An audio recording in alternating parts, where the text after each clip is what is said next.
I'm here with Hugh Pope to learn about the first edition of his new book, uh, which is called Dining with Al-Qaeda. What is it about? It's about how I was a romantic and naive young student and went to the Middle East.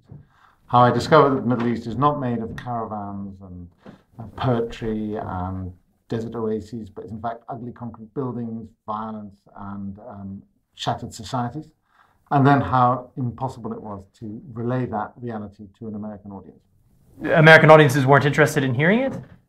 They were interested in hearing a story from the Middle East, but normally that was a story that we invented, not invented, that we left some uncomfortable truths out of in order to not disturb their comfort zones. And we would accept this editing because we wanted to be published on the front page, of course. And we did we?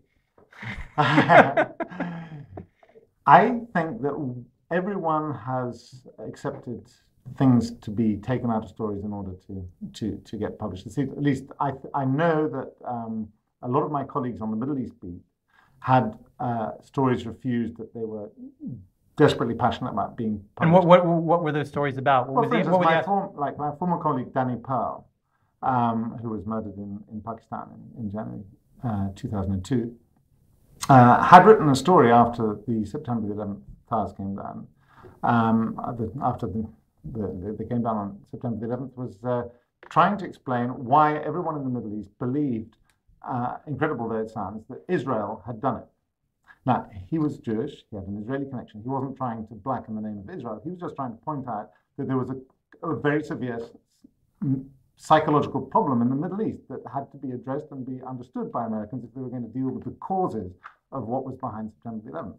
But that story never saw the light of day, for instance. Okay, and in your book, you go through and give concrete examples of the evolution of your own stories.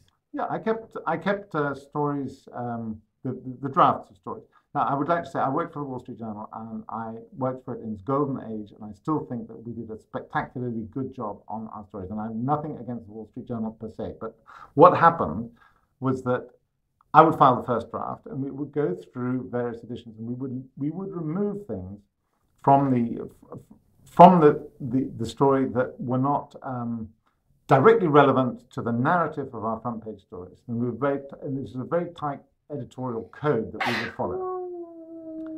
And that was one factor. Another factor was that Americans like happy endings. There are no happy endings in the Middle East, and that would distort the actual understanding of an American of the story. Another problem is that Middle Easterners are not very transparent in the way that they express themselves, the way they visualize themselves as individuals. They're much more collective-minded. They don't have the possibilities of Americans to up sticks and move to the next town and start again. They have a ball and chain of family, which they have to have because only your family will look after you if you're in trouble. But the flip side of that is that you have to help your family. And therefore, you're not a free person. You don't have all these freedoms that Americans have. And finally, the Middle East is quite a poor place. You don't have the resources to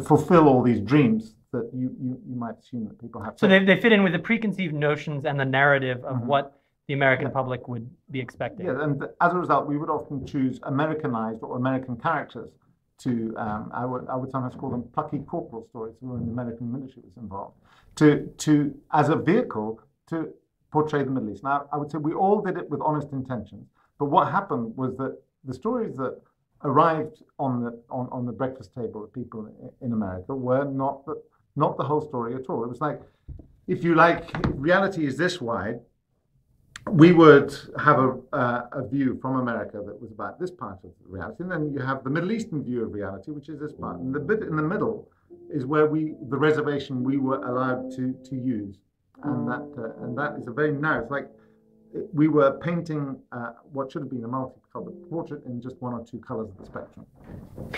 Okay, you've described a problem. What is this? Is there a solution?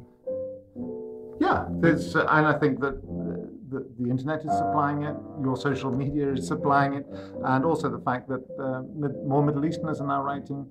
There's this whole one of the upsides of this huge brain drain from the Middle East is that Iranian Americans, for instance, are now very visible as writers on the Middle Eastern sector. They have a different approach, and so I think that the gap is narrowing in some respects. But unfortunately, a lot of the damage has been done. There's this concept that there is a Middle East peace process, for instance, but that's largely an artificial invention that has been constructed by us to describe something which is actually a very complicated system. Okay. And going forward, first of all, why the title, Dining with Al-Qaeda?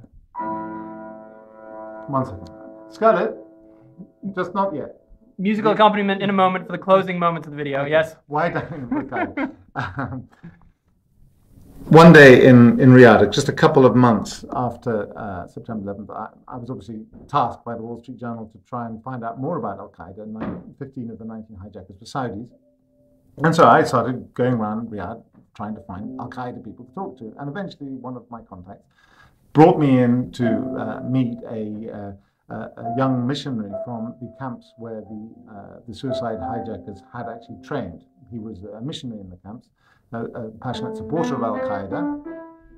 And he actually, the first thing he said to me, more or less, was, I think I have to, he didn't say I think I should kill you.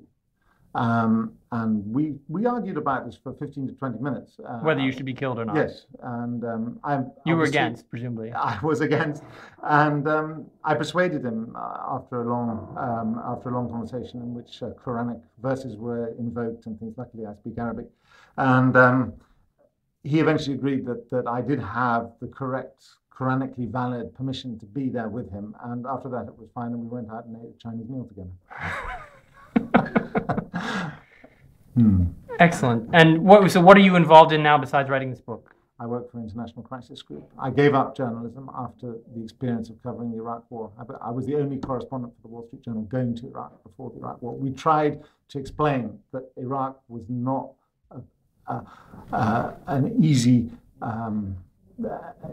nut to crack. That just because Saddam was bad, it didn't mean that it was good to go in and remove him. That's certainly not the way it was done. And I actually was rather traumatized by the experience. I now see. It took me a couple of years to realize it, but I just couldn't keep on being a correspondent in the Middle East after the experience of standing up to the gale force wind of pro-war sentiment that there was, and just realizing that what we wrote in the newspapers didn't have very much impact. In fact, it had no discernible impact at all. And I now work for the International Crisis Group, which is a non-profit conflict resolution group, and I must say it's everything I had hoped that journalism was going to be when I became a journalist. I feel that I can write really what's going on, and in an unvarnished way, and that will convince both sides. And in my case, especially, I'm living in Turkey. It's mainly about persuading Europeans that Turkey is a country that aspires to be a member of the European Union, that being Turkish does not mean automatically that you're barbarian and should be excluded from everything, which is a very strong European prejudice, and persuading the Turks too that the universal standards is not just Christian standards, and that reaching